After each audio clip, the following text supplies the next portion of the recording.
ETF index mutual funds నేర్చుకుని stock మార్కెట్లో రాణించాలనుకుంటున్నారా? వెంటనే ఈ నెంబర్కి కాల్ చేయండి.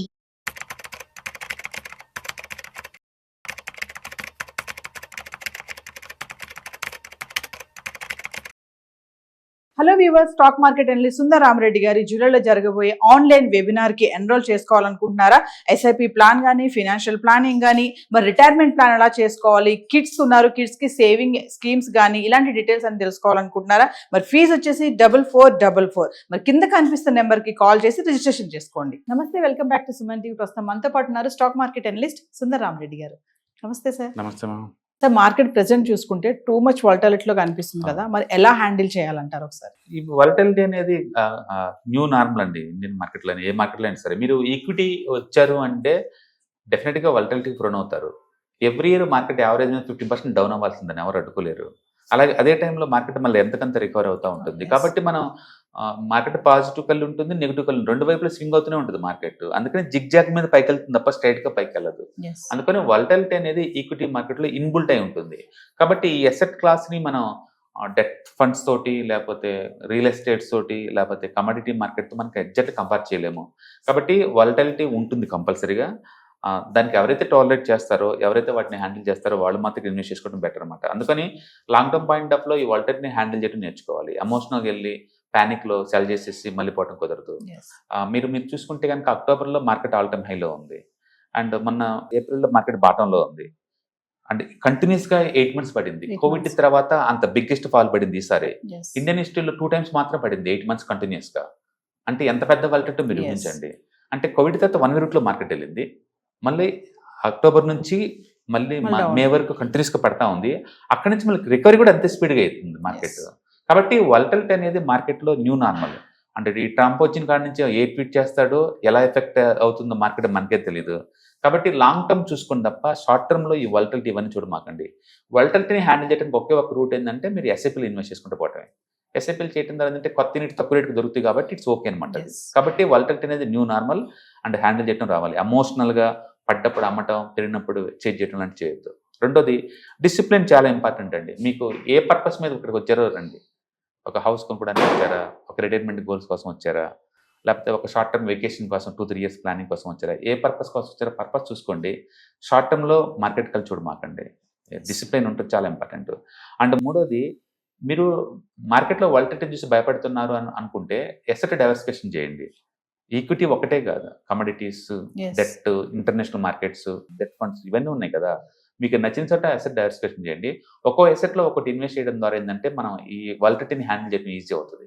కాబట్టి తక్కువ రిటర్న్స్ రావచ్చేమో కానీ బట్ బ్యాలెన్స్ అప్రోచ్ అవుతుంది అనమాట. కాబట్టి అసెట్ అలొకేషన్ పెట్టుకోండి. అందుకని పోర్ట్ఫోలియో అన్ని సీజన్లో తక్కువ వాలటిలిటీ ఉండేలాగా, నార్మల్ రిటర్న్స్ వచ్చేలాగా మనం చూసుకోవటం బెటర్ అనమాట.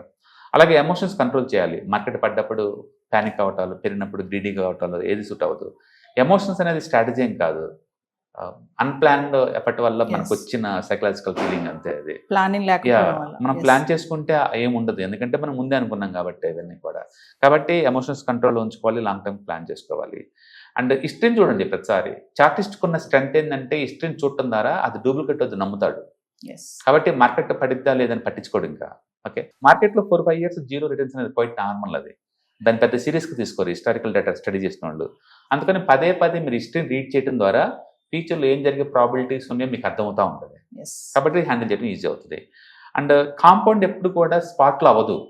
నీకు కాంపౌండ్ ఎఫెక్ట్ కావాలా, ఎంత ఎక్కువ టైం ఇన్వెస్ట్ చేస్తే నీకు అంత బెటర్. ఏ ఒక్కటి ఎక్స్పర్ట్ అవ్వలేరు. మన టెన్నిస్ వాళ్ళు సింగిల్ డేలో ఎక్స్పర్ట్ అవ్వలేరు. ఇట్ టేక్ నంది టైం. అంటే ప్రతి దాంట్లో ఎక్స్పర్ట్ అవ్వడానికి ఎక్కువ టైం ఎలా అవుతుందో, ఈవెన్ స్టాక్ మార్కెట్లో కూడా మీ మనీ కాంపౌండ్ అవ్వాలంటే బోల్డ్ అంత టైం అవసరం అనమాట. అందుకని ఎనఫ్ టైం ఇవ్వండి. మీరు కనుక కాంపౌండ్ క్యాలిక్యులేటర్ ఒకసారి చెక్ చేసుకొని ఒక చిన్న అకేషన్ పోస్ట్ పోన్ చేసుకొని ఒక 1000 rupees లేదా 2000 rupees ఇన్వెస్ట్ చేయండి. ఎగ్జాంపుల్ 1000 అనుకోండి. ఇప్పుడు పెడితే మనం మార్కెట్లో ఒక 25 years తర్వాత మనం దాన్ని చూసామనుకోండి, జస్ట్ 20% రిటర్న్స్ ఫర్ యానం చొప్పున లెక్కేసుకుంటే 25 years తర్వాత చూస్తే అది 2-3 లక్షలు అవుతుంది. మనకు ఆశ్చర్యం అనిపిస్తుంది, 1000 rupees ఇంత ఎఫెక్టివ్గా కాంపౌండ్ అవుద్దా అనేది. అందుకని మీకు ప్లానింగ్ ఉండాలి. అందుకని కాంపౌండ్ అవ్వాలంటే మీరు ఎనఫ్ టైం ఇవ్వాలి. అది 1 day 2 days అవ్వదు అనమాట. అందుకని ఎంత ఎక్కువ టైం ఇస్తే అంత కాంపౌండ్ ఛాన్స్ ఎక్కువ అవుతుంది అనమాట ఇక్కడ. అండ్ వాలటిలిటీని హ్యాండిల్ చేసి ఈజీ యొక్క రూట్ ఏంటంటే మీరు ఎస్ఐపీల ద్వారా హ్యాండిల్ చేయడమే.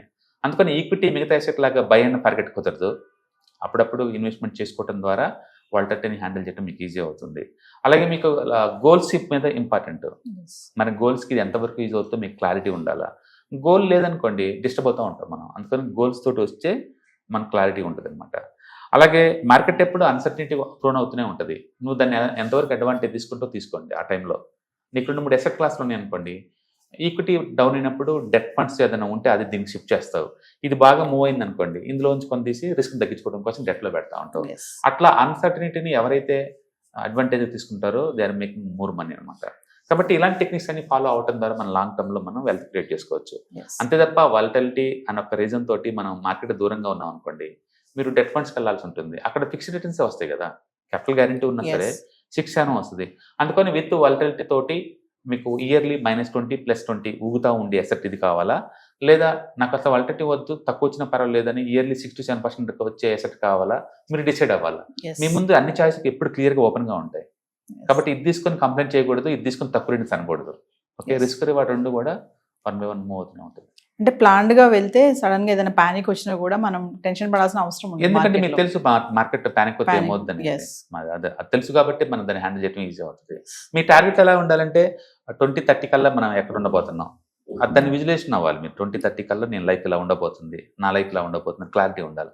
ఒకవేళ ఈ మ్యూచువల్ ఫండ్ యూనిట్స్ అమ్ముదాం అనుకున్నారనుకోండి, నిఫ్టీ ఒక 35,000 దగ్గర ఉంటే అప్పుడు అమ్మాలనుకుంటున్నాను, అట్లా క్లారిటీ ఉందనుకోండి, మధ్యలో ఇది ఎంత పడితే నాకెందుకు, ఎంత పెరిగితే నాకెందుకు, టార్గెట్ ఉంది కదా. అందుకని గోల్ ఓరియంటెడ్ ఉన్న వాళ్ళకి చాలా ఈజీ వీటిని హ్యాండిల్ చేయడం. అంటే మిగతా వాళ్ళు స్ట్రెస్ అవుతూ ఉంటారు, ఎందుకంటే ఏ గోల్ లేదు కాబట్టి పడ్డ 10 సారి టెంపరీగా ఆ లాస్ని పర్మనెంట్ లాస్ ఏమో అనుకుంటారు.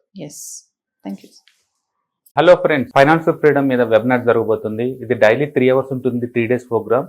దీంట్లో మీకు ఫైనాన్స్ ఫ్రీడమ్ ఎలా సాధించవచ్చు via with ETFs, index funds, mutual funds ద్వారా డీటెయిల్ గా ప్రాక్టికల్ వేలో మీకు ఎక్స్ప్లెయిన్ చేయబడుతుంది. అండ్ దీంట్లో ఎనీ డౌట్స్ ఉన్నా సరే ఇమీడియట్ గా వెబినార్ లోనే ఎక్స్ప్లెనేషన్ చెప్తారు. అండ్ అలాగే మ్యూచువల్ ఫండ్స్ ఎగ్జామ్స్ ఎవరైనా రాద్దాం అనుకున్నా సరే, మ్యూచువల్ ఫండ్ డిస్ట్రిబ్యూటర్ గా మీరు సెటిల్ అవ్వాలన్నా సరే ఎలా చేయొచ్చు, వాటికి సంబంధించిన డీటెయిల్ ఎడ్యుకేషనల్ వివరాలు మొత్తం కూడా ఈ ప్రోగ్రామ్ లో డీటెయిల్ గా చెప్పబడుతుంది. కాబట్టి ఎవరైనా సరే ఈ వాలటిలిటీ ఉన్న ఈ స్టాక్ మార్కెట్ లో స్టేబుల్ గా ఉండి అండ్ మంచి returns via with ETFs, index funds, mutual fund ద్వారా ఎలా సంపాదించవచ్చు, ఎందుకు ఇవి ఇంపార్టెంట్, ఫైనాన్స్ ఫ్రీడమ్ కి ఎలా ఉపయోగపడతాయో ఇవన్నీ కూడా డీటెయిల్ గా ఎక్స్ప్లెయిన్ చేయబడుతుంది. కాబట్టి ఎవరైనా ఇంట్రెస్ట్ ఉన్న పార్టిసిపెంట్స్ అందరూ కూడా ఈ అవకాశాన్ని వినియోగించవలసిందిగా కోరుతున్నాను. Thank you.